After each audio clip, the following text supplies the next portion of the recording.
algunos pequeños detalles acerca de la última parte del tema de Egipto. En este caso, el primer punto que vamos a tocar es el tema de las tumbas. Habíamos mencionado que existían diversos tipos de tumbas, ¿no? Entonces yo lo que desearía preguntar, ¿alguien se... Pachas, ¿cuál sería el primer tipo de mastaba? Disculpa, ¿cuál sería el primer tipo de tumba? Bastaba, profe. Ya listo, muy bien, yo me confundí. Martínez, ¿cuál sería el segundo tipo de tumba? Pirámides. Muy bien. Y Tan, ¿cuál sería el tercer tipo de tumba? Hipogeos. Hipogeos, ¿no? Los hipogeos. Listo. Ahora, hay que tener en cuenta que estos tipos de tumba, digamos que están de una manera cronológica, ¿no? Es decir, las mastabas serían, digamos, las más antiguas, luego están las pirámides y ya luego los hipogeos. Sin embargo, hay que también señalar que las grandes tumbas son principalmente para los faraones, o eran principalmente para los faraones, y tal vez para algunos funcionarios, ¿no? Cerca a él, ¿ya?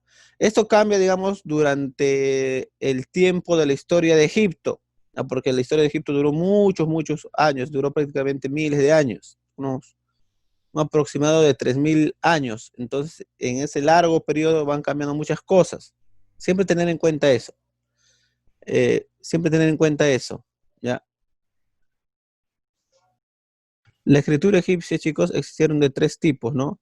Eh, las conocidas como la jeroglífica, la hierática y la demótica. Entonces tenemos acá tres tipos de escritura egipcia, de la escritura antigua de Egipto, ¿ya? Tenemos así, ¿no? Tenemos tres escrituras en el antiguo Egipto: la jeroglífica, la hierática, la demótica. La jeroglífica, que era entendido por pocos, principalmente usado por los faraones, por los sacerdotes, y por los funcionarios de alto rango, ¿ya? También bastante difícil de entender.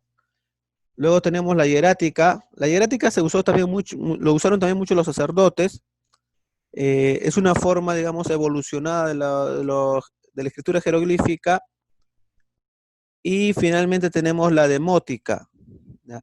Que esta sí era, digamos, conocida por gran parte de la gente, y es la que se suele entender, digamos, en el Antiguo Egipto con mayor facilidad, justamente porque era usado por más personas. Vamos a continuar entonces ahora en lo que es la escritura egipcia pues no se entendía. Mira, los egipcios fueron dominados por los romanos más o menos hacia el 70 antes de Cristo.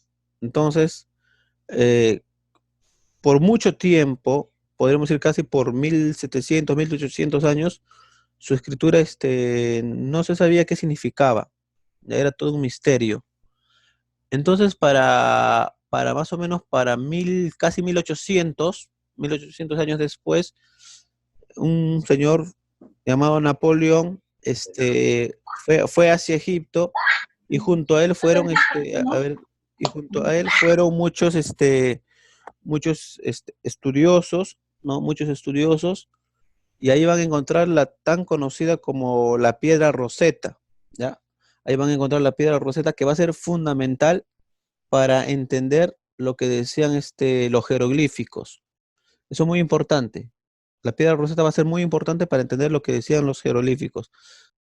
La piedra Roseta tiene esta forma, ¿no? Y en la cual se encuentran escritos eh, lo mismo, se encuentra escrito lo mismo, pero digamos, en tres tipos de escrituras distintas, ¿no? Acá está escrito en jeroglíficos hasta acá, ¿no? Luego está escrito acá en demótico, que ya lo hemos visto hace un momento, y en esta parte, eso es muy importante, está escrito en griego. ¿Por qué esta parte es tan importante? Por lo siguiente, eh, porque como te dije, ¿no? Los arqueólogos, los historiadores, los especialistas, los curiosos de estos temas, no entendían ni esto, ni esto. No entienden ninguno de estos dos lenguajes. Pero sí entendían esto. Ellos se percatan que, podemos decir así, ellos se percatan que acá se repite algunas palabras, ¿no? Algunas cositas, unas palabras, unas expresiones, y acá también, ¿no? Y acá también. Entonces se dan cuenta que estas tres segmentos en realidad dicen lo mismo, solamente que en distinto lenguaje, ¿ya? Entonces hacen todo un estudio y como ya podían entender esto, llegan a entender esto de acá, ¿no? El demótico y el jeroglífico. Así fue como se entendió esta piedra roseta y a partir de eso se pudo entender, digamos, ya los jeroglíficos.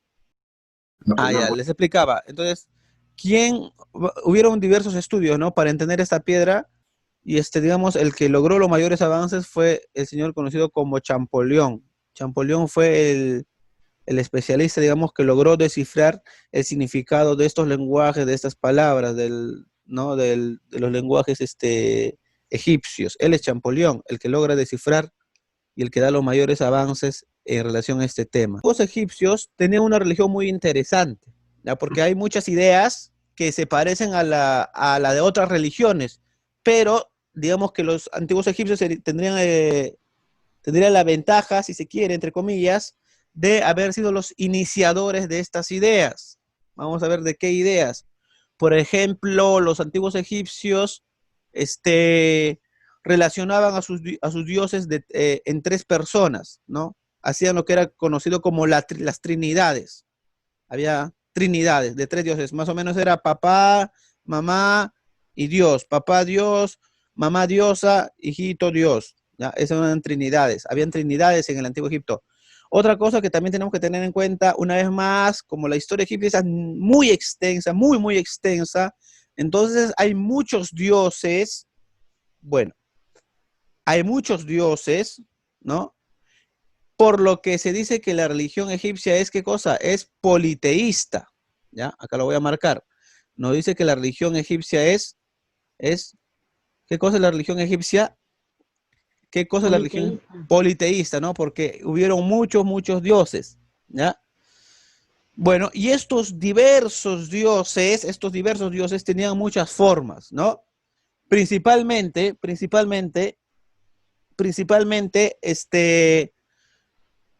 tenían forma humana, ¿ya? Pero siempre con su cabeza de algún animal, ¿no? Hacían esta mezcla de forma humana con algún animal. También tenían dioses que eran, digamos, de forma animal completa, es decir, animales sagrados, ¿ya?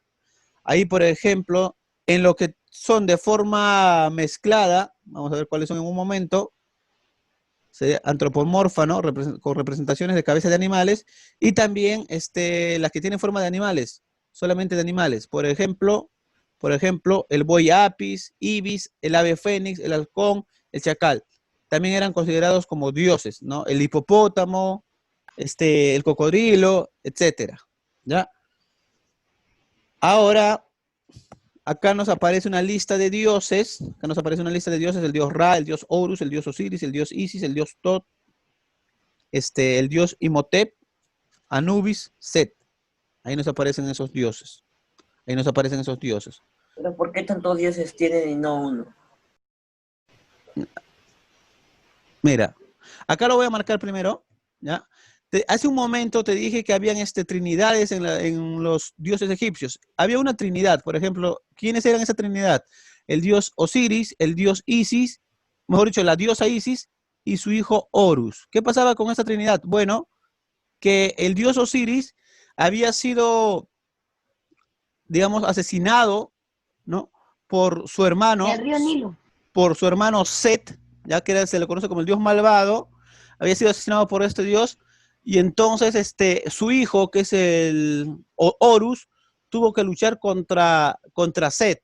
Después de un tiempo logra derrotarlo, logró derrotarlo, y a partir de eso Horus se convierte en un dios muy importante.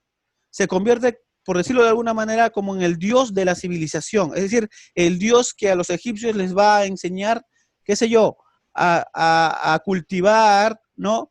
A sacarle provecho a la naturaleza. ¿Ya? Este Horus se convierte en eso. Y entonces los faraones van a decir que ellos en realidad son los descendientes de Horus, que Horus es como su padre antiguo. Ellos son entonces los descendientes de Horus, ojo con esto, y por lo tanto los faraones también van a ser considerados dioses que están vivos en el antiguo Egipto. ¿Ya? Esta es una gran diferencia con la mayoría de las culturas y civilizaciones antiguas, es que los faraones sí eran considerados dioses, sí eran considerados dioses en sí mismos. Y justamente representaban a Horus.